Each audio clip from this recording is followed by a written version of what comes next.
Você deve ter visto uma notícia de um carro que explodiu enquanto abastecia com GNV na região do Rocha, do Engenho Novo, no Rio de Janeiro, né? As imagens da explosão foram dramáticas. O motorista, enquanto estava abrindo a mala do carro, o carro estava abastecendo com GNV, ele foi abrir a mala do carro, não sei se isso gerou alguma eletricidade estática, alguma fagulha, eu não sei.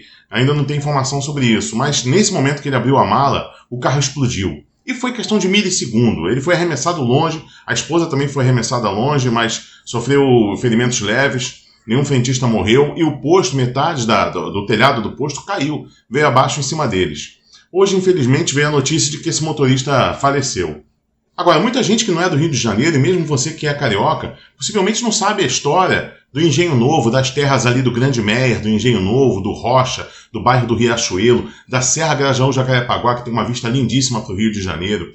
Essas terras todas foram da Condessa de Belmonte. Esses bairros são a porta de entrada do subúrbio e tiveram uma importância muito grande na história do Rio de Janeiro. Pra você ter uma ideia, a primeira estação a ter parada depois da Central do Brasil, a primeira parada depois da Central do Brasil, na fundação do ramal, era a estação do Engenho Novo. E todas essas terras, cara, todas essas terras do Grande Meier, pertenceram à Condessa de Belmonte, uma mulher interessantíssima para a história do Brasil, que foi a dadama de Dom Pedro II. Maria Carlota de Verna Magalhães Coutinho nasceu em 1779, em Elvas, Portugal, e veio para o Brasil junto com a corte portuguesa em 1808.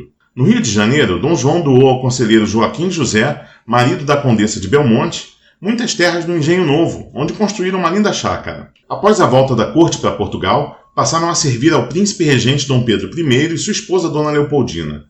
Logo, Dona Mariana Carlota, a Condessa de Belmonte, futuramente, ficou viúva quando seu marido, o conselheiro Joaquim José, morreu subitamente ao lado do já imperador Dom Pedro I, em uma cerimônia na igreja do Outeiro da Glória. A dadama sempre foi muito carinhosa com as crianças, especialmente com Dom Pedro II, e ela foi uma das promotoras da campanha contra José Bonifácio de Andrade e Silva, que na época era tutor dos príncipes. E ela achava José Bonifácio muito severo, e às vezes, às escondidas, ela dava brinquedo às crianças, antes de irem para a cama, quando por algum castigo José Bonifácio tinha proibido eles de entrar no quarto de brincar. E já adulto, Dom Pedro II concedeu a ela o título de Condessa de Belmonte. Fato é que Dom Pedro II considerava Dona Mariana Carlota a sua mãe de criação, porque ele é considerado por muitos o imperador triste, porque ele foi criado órfão de mãe, foi criado longe do pai, sem primos, sem crianças da mesma idade. Há vários documentos que mostram que ele de fato foi uma criança muito triste. E a dadama e a Condessa de Belmonte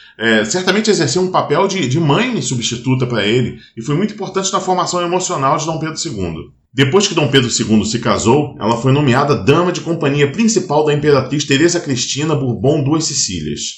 Inclusive, Dom Pedro II chorou muitas mágoas no colo da Condessa de Belmonte, porque no casamento com a Teresa Cristina, quando ele viu pela primeira vez a Teresa Cristina, ele disse que ele foi enganado, que ela não era como ele imaginava.